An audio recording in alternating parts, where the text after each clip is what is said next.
Bonjour, tu viens d'être nommé manager, félicitations. C'est un grand moment dans une carrière, excitant, mais aussi un peu stressant, pas vrai? Tu te poses 1000 questions, certainement. Par où commencer? Suis-je à la hauteur? Est-ce que l'équipe va m'apprécier? C'est normal.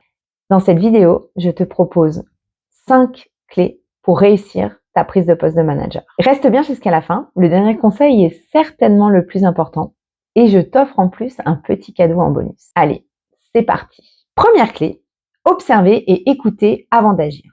Beaucoup de nouveaux managers prennent leur poste et veulent tout de suite imposer leur vision parce qu'ils croient que c'est comme cela qu'ils vont poser leur crédibilité. Erreur. Il est essentiel d'arriver dans une posture d'humilité et de prendre le temps d'observer, d'écouter l'équipe et de comprendre les enjeux. C'est ainsi que tu vas gagner en légitimité. Pour cette phase d'observation, je te propose de la décliner en 3 temps. Premièrement, le jour où tu arrives, tu vas faire une réunion d'équipe. Tu vas y expliquer pourquoi tu es là, ta motivation à prendre ce poste et tu vas annoncer que tu lances une phase d'observation. Ensuite, tu vas prendre le temps de rencontrer individuellement chacun de tes collaborateurs, même si tu en as 25. Pendant cet entretien individuel, tu vas écouter, questionner leur métier, leurs attentes et leurs besoins.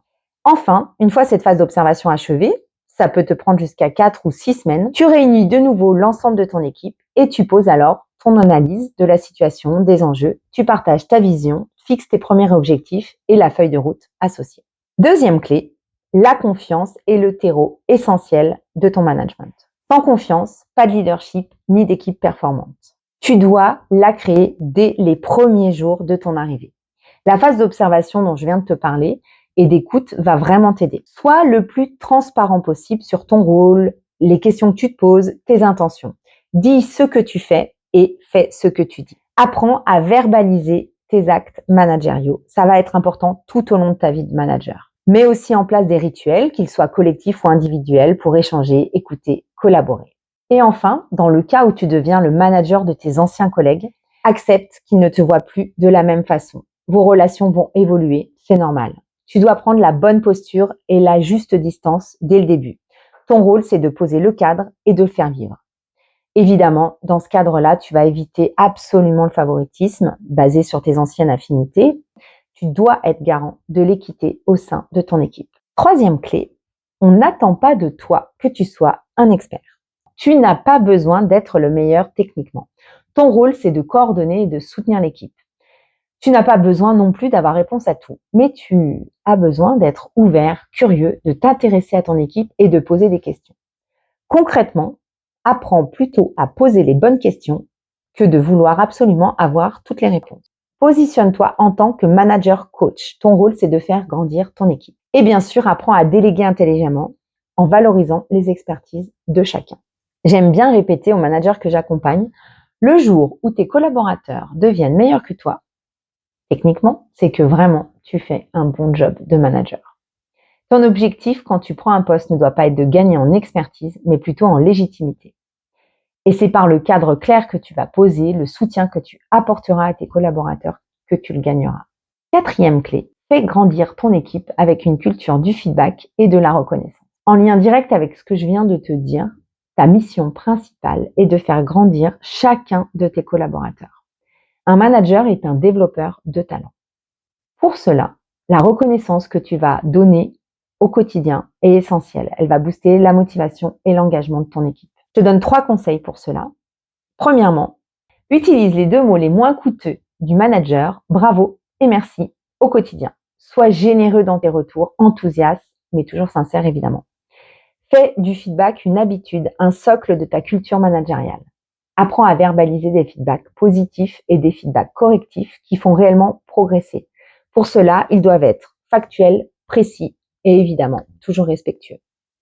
Et enfin, célèbre toutes les victoires de ton équipe, petites ou grandes. Cela renforcera réellement l'esprit d'équipe et la coopération. Cela contribuera au bien-être de tes collaborateurs et au tien. À ce sujet, si tu veux encore plus de conseils pour être un manager heureux, j'ai rédigé un e-book de mes 15 conseils d'amis pour devenir un manager heureux. N'hésite pas à télécharger cette checklist que je t'offre gratuitement. Cinquième et dernière clé que je te partage pour ta prise de poste, reste toi-même et développe ton propre leadership. Un bon manager ne joue pas un rôle, il reste authentique. Tu n'as besoin d'enfiler le costume de personne d'autre que le tien. C'est en étant solide sur qui tu es, tes valeurs, ta personnalité que tu vas inspirer ton équipe. C'est ta cohérence, ton alignement, ton humanité qui leur donnera envie de te suivre. Ne l'oublie pas. Et pour finir, je te partage un dernier secret. Tu ne seras jamais totalement prêt à prendre ce poste. C'est pas grave. Tu vas apprendre sur le chemin. Tu vas expérimenter, tu feras des essais, tu feras des erreurs. Tu n'es pas parfait, tu ne le seras jamais et personne n'attend cela de toi. Un manager humain, humble et sincère est bien plus inspirant qu'un manager parfait, tu peux me croire. Par contre, ne reste jamais seul. Échange avec d'autres managers au sein de ton entreprise ou en dehors. Forme-toi, fais-toi accompagner. Cette mission, je la connais très bien, elle est très belle, mais elle est aussi extrêmement complexe et exigeante. Alors fais-toi aider, crée-toi des espaces de soutien et d'apprentissage.